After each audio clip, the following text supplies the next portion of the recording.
네, 국민의당이 대선 당시에 집중적으로 제기했던 문재인 대통령의 아들 준용 씨의 취업 특혜 의혹 중 일부가 조작됐음을 시인했습니다. 네, 이와 관련해서 국민의당 박주선 비대위원장은 예정에 없던 긴급 기자회견을 열고 대국민 사과를 했는데요. 정치적 파장이 상당할 것으로 보입니다. 오늘 두 분의 전문가 모시고 이야기 나눠보겠습니다. 최민희 전 더불어민주당 의원, 허성우 국가디자인연구소 이사장 나오셨습니다. 안녕하세요. 안녕하십니까. 안녕하세요. 어서 오십시오. 네. 저희가 지금 말씀드린 것처럼 이 문 대통령의 아들 문준용 씨의 취업 특혜 의혹과 관련한 것들이 국민의당 당원에 의해서 조작된 것으로 드러났습니다. 지금 이 사건에 대해서 좀 어떻게 바라보고 계시는지요? 우선 저는 정치적 파장 이런 건 일단 관심이 없습니다. 이게 대선 기간 중에 최대 핫 이슈였고요. 지금 이 파슨스 동료의 녹취록은 국민의당이 대선 막판에 총 공세를 한 아이템이었습니다. 네. 그리고 저희도 그게 처음에 나왔을 때는 깜짝 놀랐죠. 대선 네. 닷새도 안 남은 날 네, 이게 네. 특히 녹취가 나왔으니까요. 네. 네. 그래서 그 녹취록의 진위를 파악하기 위해서 굉장히 고심했던 생각이 나고 예. 결국은 어디까지 했냐면 그 당시에 파슨스 대학원에 다녔던 한국인 이제 문군의 아래 위를 이렇게 다 찾아서 그 사람들과 어떻게든 접촉을 해서 이게 실제 인물인지 가공의 인물인지를 찾으려고 했던 기억도 나요. 그랬죠.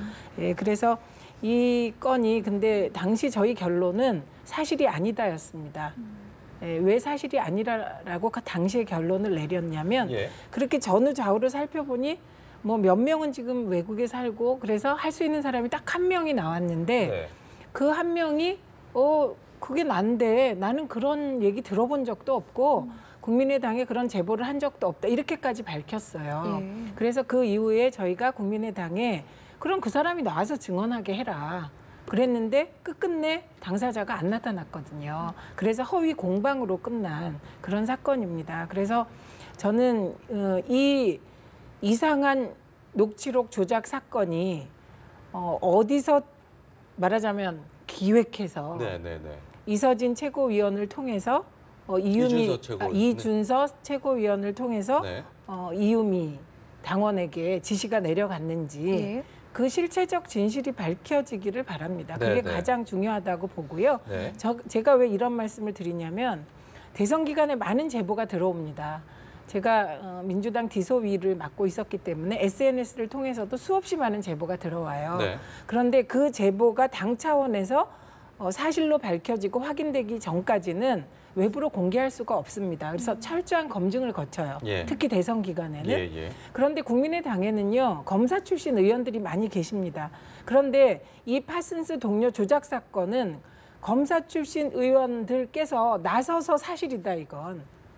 그렇게 인터뷰도 여러 번 하신 사안입니다. 그래서 저는 이 사안이 그냥 일개 개인이나 뭐 최고위원과 뭐 일개 당원 이런 차원이라고 생각하지 않습니다. 예. 그러니까 국민의당이 전당적 차원에서 화력을 집중했던 이 사건이 어떻게 선대위원장 모르게 진행되겠습니까? 예. 그래서 철저한 수사를 통해서 배후가 밝혀져서 다시는 선거 기간에 이런 식의 특히 후보의 자식들을 이용한 악색 선전 일어나지 않는 계기가 되었으면 좋겠습니다. 네. 일단 그 정치적 파장이 얼마만큼 커질까 지금 뭐 다들 이렇게 예의주시하고 있는데요. 어제 이제 박주선 비대위원장 사과를 했고요. 오늘 아침에는 김동철 원내대표가 또 한 번 아침 회의에서 또 발언을 한 게 있습니다. 직접 들어보고 허 이사장님 평가 좀 들어보도록 하겠습니다. 직접 들어보겠습니다.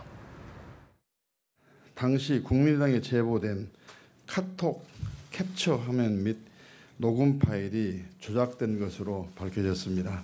문재인 대통령과 그 아들 준용 씨에게도 진심으로 사과를 드립니다. 저희 당은 자체 진상조사를 함과 아울러 그 결과에 따라서 사건 관련자들을 당헌 당규에 따라 엄정하게 조치를 하겠습니다. 감히 상상조차 할 수 없는 일이 벌어졌습니다. 어떻게 이런 끔찍한 발상을 할 수 있었는지 경악스럽고 기가 막힙니다. 오늘 이 자리를 빌어 거듭 사죄의 말씀을 드립니다. 검찰, 더 나아가 특검은 이번 사건을 한 점 의혹 없이 철저히 수사해서 국기문란 사범으로서 법정 최고형으로 다스려 주시기 바랍니다. 네, 지금 일단 공당으로서 도덕성에 큰 타격이 좀 불가피한 상황인데 그러다 보니까 김동철 원내대표 같은 경우도 법정 최고형이라는 표현까지 언급하면서 명명백백하게 밝히겠다 이렇게 좀 내놓은 상황이거든요. 가짜뉴스 관련해서 이제 보면 두 가지 스타일이 있거든요. 예. 하나는 이제 검찰 손해에서 일단 단죄가 정해지는 게 있고요. 네네. 이번 같은 경우는 좀 굉장히 이례적이에요. 당에서 당 스스로 일단 자백했잖아요. 그리고 법정 최고위원까지 이 부분은 쳐야 된다. 네. 이렇게 강력하게 요구하는 걸 보면은 예. 이것이 이제 검찰 수사가 진행되는 과정에서 뭔가 좀 위기 의식을 느껴서 당 차원에서 이거는 당 스스로 네. 고백하고 참여의 길을 가겠다는 이야기를 한 건지 이건 알 수는 없습니다만 예.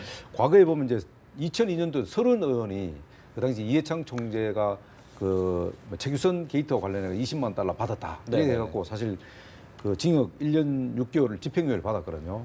이거는 이제 검찰 수사에서 밝혀진 거죠. 가짜 뉴스라는 게. 근데 이번 같은 경우는 이제 검찰이 이제 수사하기 전 단계에서 사실은 국민의당이 일단 스스로 자백을 한 거잖아요. 가짜 뉴스에 대해서. 이 부분은 뭐 어떻게 보면은 좀 단순하게 보면은 국민의당이 이 정치 발전을 위해서 이런 부분 가짜 뉴스를 앞으로 이 정치권에 발붙일 수 없게 만들기 위해서 자기 스스로 사실 고백한 거 보면 용기는 되게 굉장히 아주 용기 있다고 저는 봅니다. 그러나 이것이 이제 또 한편을 보면은 검찰 수사가 막 이 국민의당을 압박하다 그렇죠. 보니까 이게 자칫하면은 더 큰 화를 입겠다 싶어서 먼저 사실 검찰이 수사가 들어오기 전에 선제 공격을 한 건지 이거는 이제 좀 더 지켜봐야 될 부분인데 어쨌든 네. 가장 중요한 것은 이 가짜 뉴스 정치 대선 때만 되면 뭐 여야 할 것 없이 가짜 뉴스를 갖고 뭔가 이 사실 캠프 내부에서 한 건 하기 위해서 뭐 주력을 하잖아요. 그런데 이제 이것은 어떻게 보면 후보 그 직계 가족을 손을 댄 거잖아요. 그렇죠. 이 부분은 사실은 아까도 이제 의원님께서 말씀하신 대로 좀 더 검증을 거쳐서 사실 보도를 해야 되거든요. 되게 이제 우리도 보면 캠프의 과거에 경험해 보면은 이런 사안 같은 경우는 후보의 측근을 그 가족을 손을 대기 때문에 네네. 굉장히 검증 과정이 여러 단계로 거칩니다. 그리고 최종에는 보도할 건지 말 건지는 사실 후보자가 결정하는 경우가 많아요. 이제 이런 부분들은 이제 더 밝게 되겠지만은 예. 어쨌든 중요한 것은 이번 그냥 국민의당에서 그러니까 자수하는 것도 중요하지만은 이 부분은 검찰에서도 아마 철저히 좀 이렇게 규명이 되고 네. 앞으로는 이런 일이 좀 없도록 하는 제도적 장치도 예. 정치권에서 다시 한번 좀 고민해보는 그런 시간도 가져야 될 것 같아요. 예, 예. 네. 이 김동철 원내대표 내용 중에 좀 눈에 띄는 것 중에 하나는 특검 수사의 필요성을 직접 언급을 했다는 부분인 것 같은데요. 그 의도가 있겠죠. 그리고 박지원 전 대표도 인터뷰에서 문준용 씨 특혜 의혹 전체를 다 넣어서 특검하자 이렇게 나오시거든요. 근데 저는 그런 대응으로 봐서 이게 무슨 뭐 미리 당에서 진상조사를 해서 파악해서 용기 있게 뭐 가짜뉴스 척결을 위해서 나왔다는 부분은 뭐 그랬으면 좋겠는데 그럴 개연성은 좀 낮다고 봅니다. 그리고 지금 보면 전형적인 꼬리 자르기 대응을 하고 있습니다. 그리고 이걸 왜 특검합니까? 먼저 검찰에서 충분히 수사해서 미진하다고 생각하면 특검하면 되는 것이지요. 네. 그래서 진실을 밝히는 방법은 여러 가지가 있잖아요. 그런데 지금 이게 검찰의 수사 과정에서 솔직히 어떻게 국민의당에 흘러 들어갔는지도 예. 저는 의문입니다.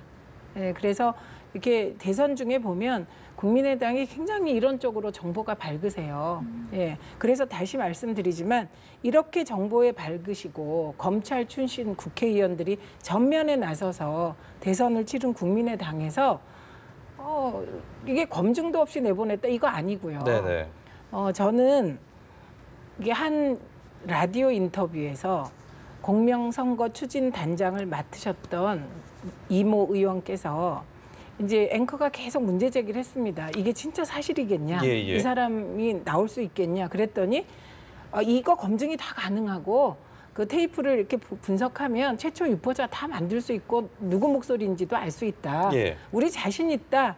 이렇게 인터뷰까지 하셨습니다. 그럼 그 인터뷰 하셨을 때 검증 안 해보고 하신 거잖아요. 그래서 저는 이게 대선 5일 전에 터뜨려서 대선 기간 나머지 전체에 국민의당이 총화력을 집중해서 문재인 후보 흔들기를 한 건입니다. 네. 예, 그 과정에서 우리가 후보 아들도 인권이 있다고 얘기했지만 귀도 안 기울이신 것이거든요. 그래서 우선 검찰이 수사를 잘 하시고요. 그리고 궁금한 게 누가 이게 국민의당에 흘리셨는지 예. 검찰 내에서 이것도 저는 굉장히 궁금해요. 네네. 일반인의 입장에서. 네네. 예, 그것도 밝히시고요. 그래서 검찰 수사 철저히 하고 그래도 그 수사가 미진하다고 생각하면 거꾸로 이거는 민주당에서 특검 가자고 해야 될 사안 아닙니까? 그래서 저런 특검 가자는 그 공세처럼 보이지만 저건 뭐 꼬리 자르기 하고 어떻게든 이 국면을 물타기 해서 예. 마치 또 문 대통령 아들이 특혜가 있었던 것처럼 그것까지 특검하자 이런 식으로 물타기하는 방법이라고 생각합니다. 그러시면 곤란하죠.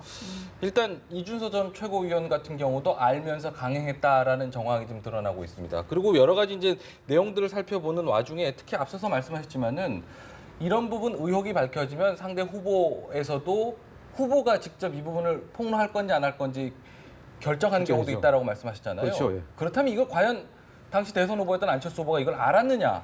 또 특히나 지금 저 거론되는 분들이 대부분 다 안철수 전 대표의 측근들이다 보니까 이런 의혹들이 지금 나오고 있거든요. 어떻게 좀 보시나요? 뭐 이거 뭐 증거는 없습니다만은 지금 우리가 추측을 해보면은 대개 이제 선거 기간에 보면은 이런 아까도 말씀드린 굉장히 중요한 부분이거든요. 네. 이거는 사실 어떻게 보면 그 상대방 후보의 아킬레스건을 건드리는 거니까 이 부분은 적어도 폭로하라 하지 마라까지는 아니더라도 네. 인지는 하고 있을 겁니다. 틀림없이. 네. 왜냐하면 여러 가지 아침에 이제 회의도 하는 과정에서 이게 이제 나간다. 예. 했을 때 거기에 따라서 또 후보가 대응을 같이 할 수 있거든요. 보조를 맞춰야 되니까. 이제 그래서 제가 볼 때는 적어도 인지는 하지 않았냐 하는 부분이고요. 또 하나는 박주선 지금 비대위원장이 이것을 지금 가짜 뉴스라고 스스로 지금 잘못된 걸 고백한 것은 예. 뭐냐면 그 당시에 책임질 수 있는 지도부의 지도 선상에 있는 책임 지도 선상에 있는 사람들을 같이 단죄를 하려고 하지 않냐. 네, 왜냐하면 네. 그렇다면 결국은 이제 그것은 그 당시에 박지원 비대위원장이 이제 결국은 이제 타겟이 되는데 네. 박지원 이제 비대위원장이 알았냐 못 알았냐 하는 부분. 당시 선대위원장을 맡으셨죠. 예, 네. 겸직을 했으니까 네. 하고 그 다음에 후보인 안철수 후보가 알았냐 몰랐냐 하는 부분인데 예. 제가 볼 때는 그냥 이 상식적으로 보면은 되게 그 후보나 비대위원장이 모르는 상태에서 나가기는 굉장히 어렵다. 네. 그랬을 때는 적어도 인지는 했을 가능성이 높다. 예. 그러나 어느 또 그 캠프 내에 어느 부서에서 자기들이 굉장히 의욕을 갖고 자기들 마음대로 이것을 폭로하고 그렇게 하는 관례는 거의 없다고 봐야 됩니다. 예. 그렇기 때문에 이 부분은 이제 상당히 아마 그 내부적으로도 책임 논란까지도 갈 가능성이 있다. 근데 이것을 이제 특검을 하자 이랬는데 그 부분은 역시 아직까지는 그 특검까지 해서 뭔가 지금 의원님 말씀하신 대로 좀 여러 가지를 좀 같이 물타기 하면서 같이 끌고 들어가려고 하고 희석시키려는 그런 의도는 좀 보이는 것 같아요. 다보니. 특검을 던진 거에 대해서는 좀 여러 가지 그렇죠. 의도가 좀 보인다. 예. 네. 왜냐하면 이제 이 부분은 어쨌든 지금 피해자인 당사자가 지금 대통령이 되셨잖아요. 예, 예. 그럼에도 불구하고 이것을 갖고 특검을 하자 이렇게 나오면은 이 부분을 정치 쟁점화 시켜서 더 확대해서 가겠다는 거거든요. 그렇게 되면은 정치적으로 이게 그 덕실을 따진다면은 예, 예. 결국 대통령이 훨씬 더 피해를 보낼 가능성이 높아요. 예.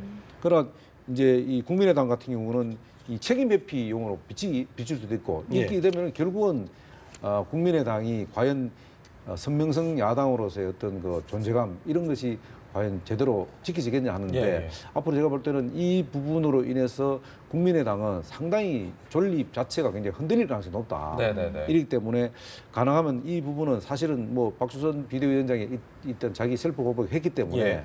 어느 정도 여기서는 마무리 짓는 게 좋지 이것이 계속 그 확대로 가게 되면은 결국은 국민의당의 존립이 굉장히 흔들릴 수 있다고 봅니다. 네. 그런데 저는 좀 의아했다라고 표현할까요? 어제 이제 박주선 그 비대위원장이 이제 사과를 하고 나서 청와대 반응이 나왔는데 물론 민주당에서는 이 부분에 대해서 명확하게 좀 따져봐야 된다라고 얘기했지만 청와대의 반응은 조작과 관련한 사과에 감사한 일이다. 그러면서 정당 정치 발전과 협치에 도움이 될 것으로 기대한다. 이런 반응을 내놨어요. 좀 어떻게 좀 이 부분을 어떻게 좀 받아들여야 될까요? 만약에 저런 반응이 아니라 네. 청와대에서 엄격하게 법적 책임을 묻겠다 했으면 보통은 그런 반응이 나오지 않을까요? 보복 정치 논란이 일었을 겁니다. 예, 제가 예. 보기에. 그래서 청와대나 문재인 대통령으로서는 이 정도 반응밖에 할 수 없는 처지다 이렇게 보고요. 네. 그리고 이거는 사실은 이게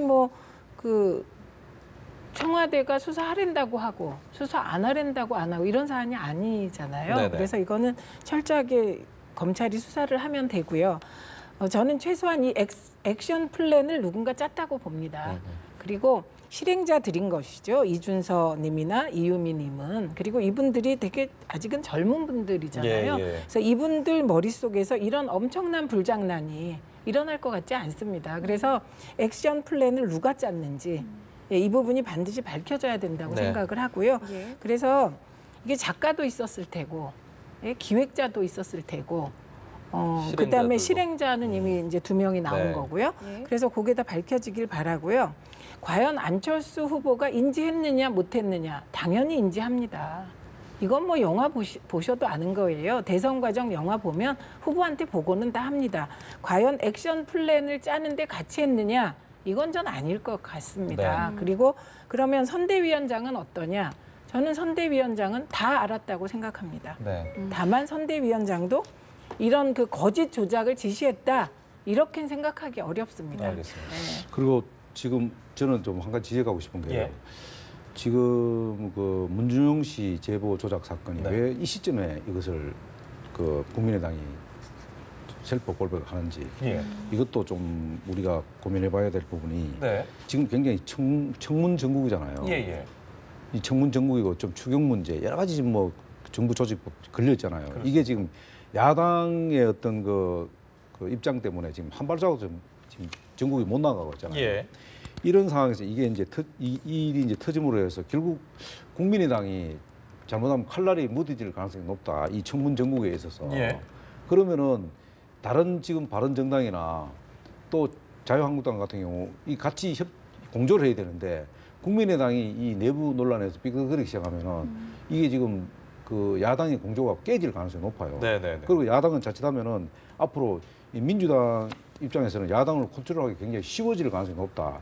이런 부분에 있어서도 이 지금 그 문준용 씨 제보 조작 파문하고 이 청문 정국하고는 별개로 가져야 되는데 네. 정말로 별개로 가줄 수 있는지 그건 좀 지켜봐야 할 부분이다. 네. 네.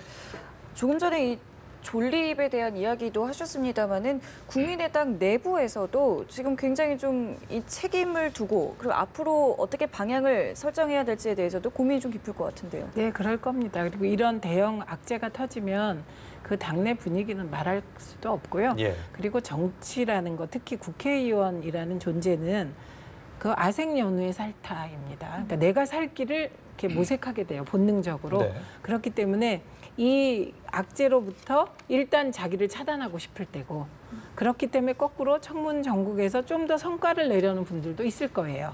그러니까 당 지도부는 사실 세게 하기가 힘들지 않겠습니까? 예, 그게 예. 인지상정인데 예. 개별 의원들 이해관계는 또 다른 거예요. 그래서 당내가 굉장히 복잡할 것 같고, 그러나 저희가 19대 국회 하면서 야당 하면서 저희도 이런저런 악재를 많이 겪어봤지 않습니까? 근데 그럴 때 이게 물타기를 하려고 한다거나 진실을 회피하려고 한다거나 꼬리 자르기를 하려고 한다거나 이 모든 게 힘 있을 때 하는 건데요. 네. 지금 이렇게 악재가 터진 상황에서는 그러기보단 그냥 정면 돌파하는 게 저희 경험상은 가장 나았던 것 같습니다. 그런데요, 지금 보면은 사실 국민의당에서도 말씀하신 대로 뭐 직접 언급하시긴 좀 그럴지 모르겠지만은 국민의당 내에서도 그래도 심정적으로는 약간은 좀 민주당 쪽에 좀 가까우셨던 분들 이런 분들도 좀 계시고 실제로 뭐 몇몇 분들을 거론되기도 하고 하지 않습니까? 그런 분들의 어떤 움직임 이런 것까지 너무 좀 미리 짐작하는 걸까요? 아니 그거는 뭐 그 정치를 하는 사람들은 다 예상을 하죠. 네. 당장 수치적으로 볼 수 있는 게 그 문재인 대통령 지지율에서 예. 호남에서 99%가 뭐 거의 100% 가까울 정도로 있다. 예. 이건 뭐냐면은 절대적으로 국민의당이 설 자리가 없다는 거예요. 그 호남에서. 그러면 어떻게 해야 되겠습니까? 그러면 어느 한쪽에서는 연정 이야기가 나올 수밖에 없다고요. 네. 근데 문제는 이제 민주당에서 또 청와대에서 과연 그걸 받아주겠나 이 시점에서 하는 부분인데 네. 그거는 또 다른 문제예요. 지금 이 상황이 제가 볼 때는 문준용 씨 그 제보 조작 사건이 터짐으로 해서 예. 오히려 이 연정문은 물 건너갔다고 봅니다. 왜냐하면은 국민의당 입장에서 볼 때는 네. 이제는 그 독자 생존해야 된다. 예, 예. 오히려 어쩌면은 국민의당은 이 청문 전국에서 훨씬 더 강도 높게 나갈 가능성이 있다. 이렇게 해야지 자기들이 그 사실 진정성이 보여지잖아요. 예. 그렇지 않고 우물적 정문 정도도 넘어가고 뭐 또 호남에서도 뭐 이거 약화된 부분을 뭐 또 인정을 한다든가 또 예. 다른 이야기를 꿈꾼다 이렇게 보이는 순간에 예. 사실 국민의당은 흔적도 없이 사라진다. 특히 지금 내년 지방총선에서 전패할 가능성이 높다. 그렇게 되면은 뭐 당 존립 자체가 불안하잖아요. 그렇기 때문에 아마 그 박지원 그 전 대표께서 이게 이 사건을 갖고 사실 국정조사까지도 몰고 가려고 하는지 않겠나. 정면 돌파를 정면 좀. 돌파로 좀 가서 이 뭔가를 좀 수세 국면을 전환하자. 그래서 지금 박주선 비대위원장하고는 조금 결이 좀 다르다. 그렇게 내부적으로 벌써 두 분이 벌써 결이 좀 예. 다르잖아요. 예, 예. 그런 근데 거 지금 보면은 국정조사 얘기는 하기가 어렵죠. 왜냐하면 이 사안이 국정조사할 사안이라고 보기는 어려운데 지금 특검까지를 특검까지는 얘기한 얘기했죠. 것도 네. 약간 무리다 싶은데 물타기의 한 방법으로 던진 겁니다. 그런데 이제 아까 말씀하실 때 특검을 하게 되면 대통령께서 피해를 보실 수 있다, 더 많이 이렇게 말씀하셨는데 저는 생각이 조금 다른 게요. 이 문준용 씨 특혜 조작 사건, 전 처음부터 이게 되게 무리한 논란이었다고 봅니다. 네. 왜냐하면 제가 이제 대선 때 토론을 많이 했기 때문에 이 사안을 A부터 Z까지 온갖 자료를 받아서 정말 샅샅이 다 뒤져서 네, 대응을 네. 했기 때문에 내용을 잘 아는데 이게 별로 그 특검할 사안이 없습니다. 그래서 저는 특검을 던진 것도 물타기로 굉장히 최고치를 던지신 거라고 알겠습니다. 봐요. 그리고 이게 당 지도부가 던졌다기보다는 박지원 대표 발이었거든요. 알겠습니다. 그리고 국정조사는 무리죠, 이건. 네, 국정이 아니니까. 알겠습니다. 네. 그리고 잠깐 말씀드리면 짧게만 부탁드립니다. 다음 이게 주제 지금 이제 넘어가야죠. 네.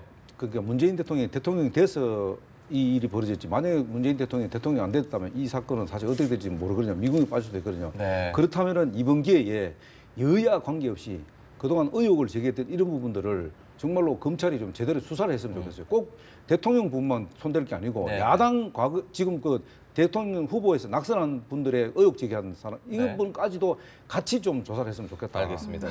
알겠습니다. 자, 그리고요. 내일부터 장관 후보자 청문회가 이제 시작이 됩니다. 다시 또 슈퍼위크라고 이야기가 나오기도 하는데요.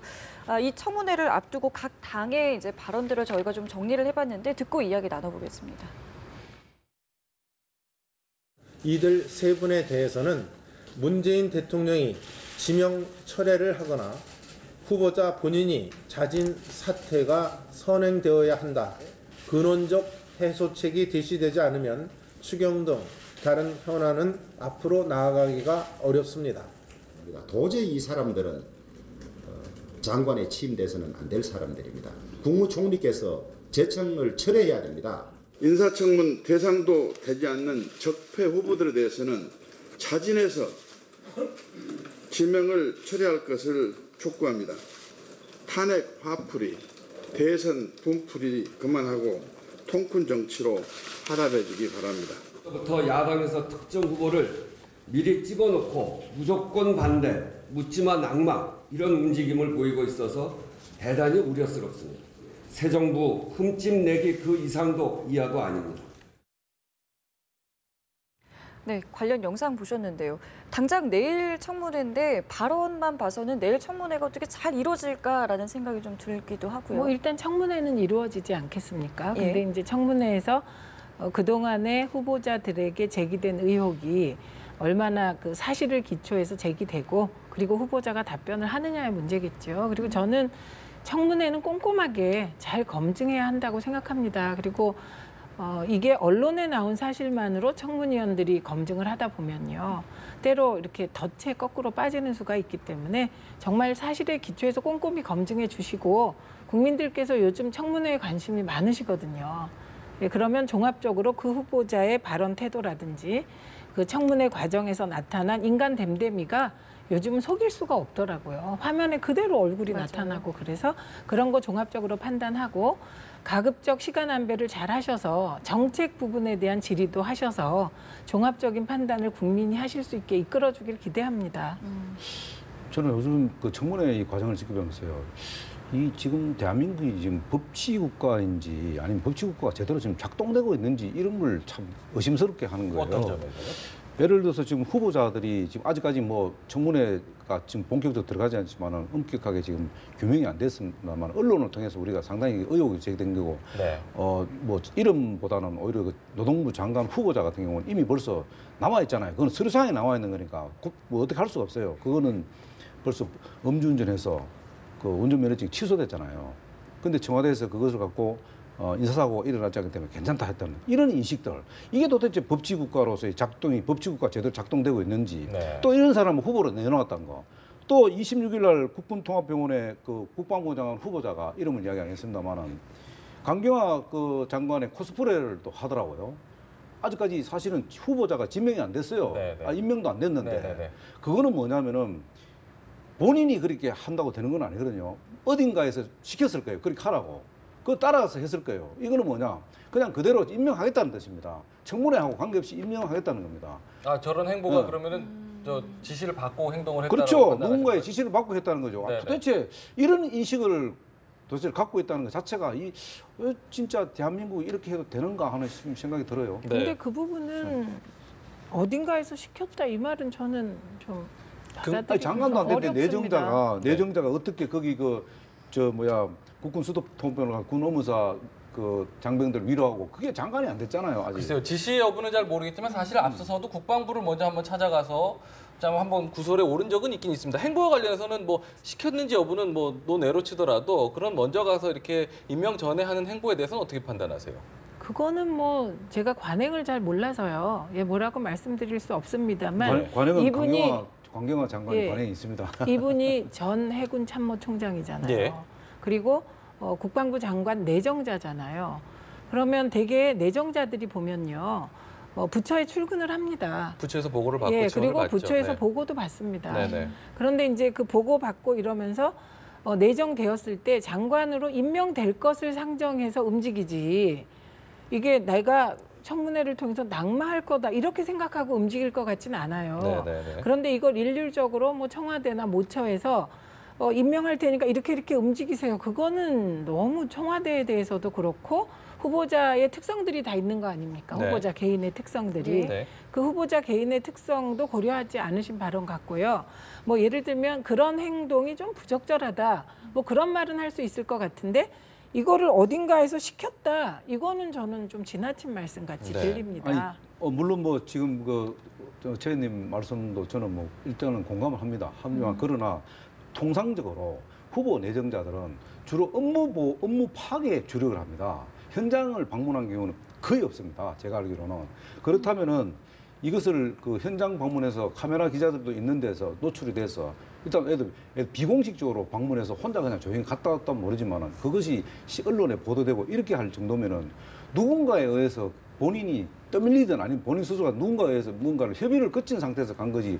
그것을 업무 파악하고 있는데 그 한 발자국 더 나아가서 마치 본인이 장관이 된 것처럼 한 경우는 거의 그것이 과연 국민들 눈높이에 맞다고 생각하십니까? 아니요. 지금 말씀의 쟁점은 그 행동이 부적절하다는 지적은 할 수 있겠다. 네네네.